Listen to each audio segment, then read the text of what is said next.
I feel like I need to write this. Okay. Yeah. Well, it'll. I don't know. We'll go for it. Okay. Sounds good. Tell me when. Okay, you're on. Hey guys, I'm Erica Fedone. I have been here quite a while. I did med school here. I did residency here.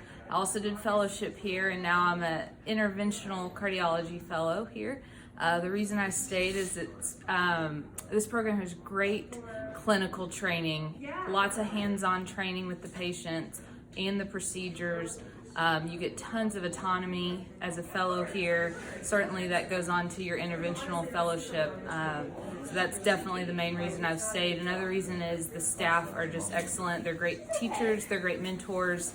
They treat you as colleagues, which is really, really nice. You're highly respected here as a trainee. And then Central Texas is great. Temple is awesome. It's small town, but you still get a big city feel with the hospital, with lots of patients, lots of pathology.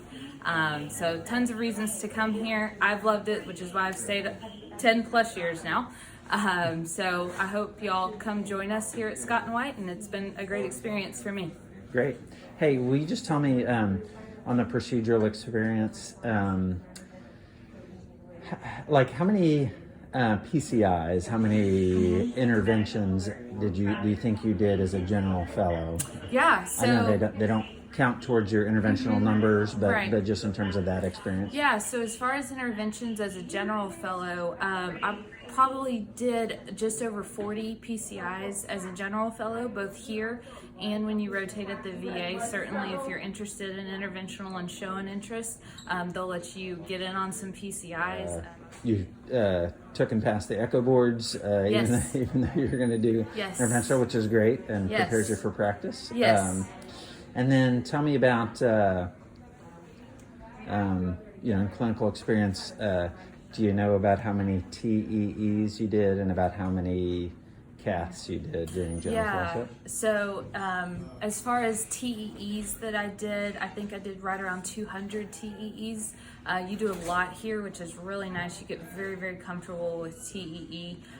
You start doing them as a first year over at the VA. You start towards the end of your first year, beginning of second year here at Scott and White doing them, and you do them. You're the primary operator, which is really, really nice. And then as far as caths, oh goodness, I did just under 500 caths. Okay. You do a lot, and you can do as many as you want. You can come and play here if another rotation is a little slow. I gotta admit, I did that a few times. So yeah, you come, you jump in on a case, they're happy to have you. So yes, there's plenty of volume here, which is awesome. And again, one of the many reasons I love it here. Clint, my only promise is I'll try to edit anything out that, doesn't go smoothly. But okay. As I said, I just kind of wanted to prepare for some video interviews and give prospective applicants an opportunity to kind of meet some of our fellows. So Great. I'm going to introduce Dr. Thurber. This is Clint Thurber. So Clint, I guess just tell me, tell me where you are, what you're doing, some stuff like that. Yeah, so I grew up in Houston. I'm from nearby the area. I went to college out of state, came back to Houston for med school, Virginia for internal medicine residency, and back here for cardiology fellowship. I am a third-year fellow. Today is actually my last day in the hospital, and I just finished checking out, so I've experienced everything in the fellowship. Great. You're going to do some additional training after this? Tell us about that. Yes, I'm one of the few and proud that are interested in EP. So I am headed to Brigham and Women's in Boston in a few days to start EP fellowship, and that'll be 2 more years. And after that, I'm not sure yet. We'll see what happens. We'll see where the wind blows me. So I think it'd be helpful for applicants. So I know when you came to fellowship here, you were thinking EP. Yep. Had some ideas. Yeah. So in terms of just doing your rotations here and stuff like that, how much EP did you do? What was your experience, procedural and otherwise? Just tell me some about how you prepared yourself for that.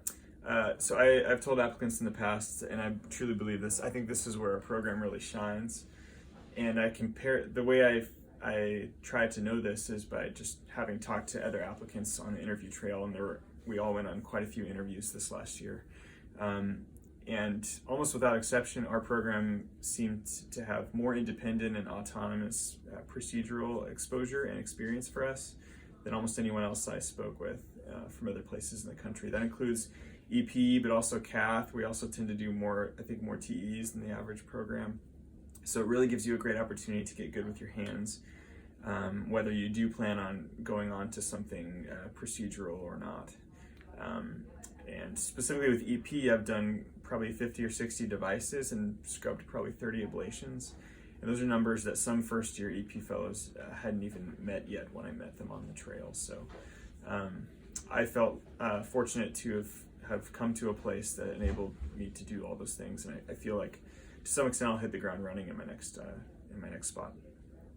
Great. And then this is leading, of course, but when people make decisions, obviously there's practical things about experience and stuff like that. I think the challenge for us is communicating culture and stuff like that. So I guess I won't lead you in your descriptors, but tell us about, I guess what's your perspective, I guess, for applicants on kind of what you'd see the culture like here. How would you describe it? Yeah. I would describe it as a clinical program, clinically heavy, which is good, is what you want. And a culture of kind of hands-off, which appropriately so, of course. We get to make our own decisions. We run things on the ICU at night by ourselves. It's rare that we have to call attendings. They're certainly there and friendly and willing to help when we need them. And a few times that we have to be bailed out, but I think we learn best, by jumping in and being forced to make our own decisions on our own, and it sticks in the memory better that way. So I've really appreciated that aspect of our culture, of our learning culture and clinical culture. And I know my co-fellows and I talk all the time. We all say the same thing. Everybody feels that way. Good. Anything else that you'd add that you think might be helpful for people?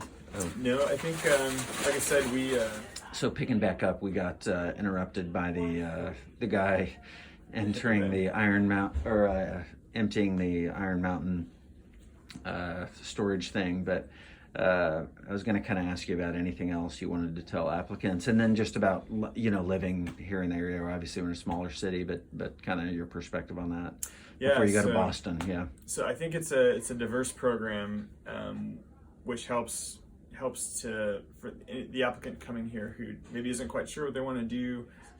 As far as the area goes, I live south of the hospital. I have a 7-minute commute. I live in a neighborhood that a lot of fellows have lived in before, and my next door neighbor was one of my co-fellows for all 3 years, which was awesome. I have a family. I've got a 7-year-old son and 2-year-old twin boys.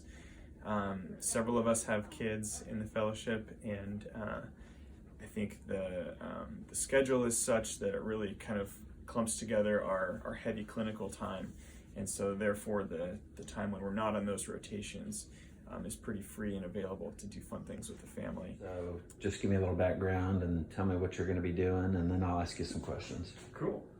So I'm Matt Jepson. I'm going to be finishing up here at Scott County, finishing my general cardiology fellowship and going to Fredericksburg, Texas, which is home for me and my wife. Getting back to be around some family and let our little daughter grow up with cousins and grandparents. So we're pretty excited about that. Good deal.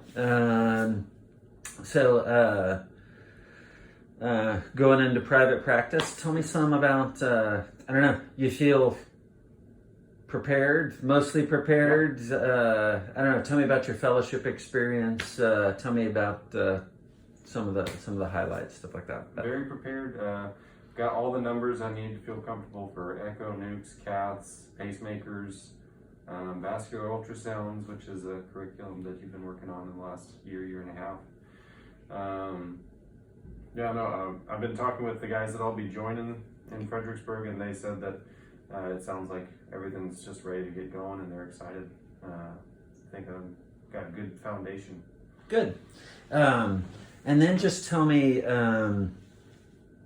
some about the culture of the fellowship training program here. I guess as you see it, I don't want to put any words in your mouth, but I do think helping applicants understand what the flavor of things is like. That's one of the biggest challenges with video interviews. So actually Matt, I'm going to say this first, is Matt and his wife hosted dinner a couple of nights for people that came in to interview. So usually people would have dinner, sometimes at fellows' houses, before interviewing here. So they can't get that experience. They can't have dinner with you and Michelle. No, they're welcome to come to Fredericksburg.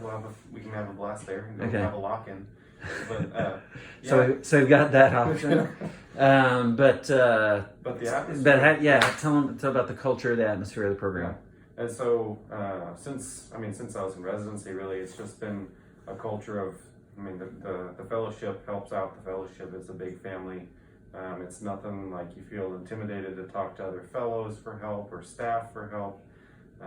Nurses, techs, EKG folks, everyone's willing to help you out if you just ask. No one's gonna throw shade on you or make you feel really stupid when you're honestly trying to learn and improve yourself and take care of folks. So I feel like it's been a really good, easy place to learn and get better and learn how to take care of folks with cardiology things.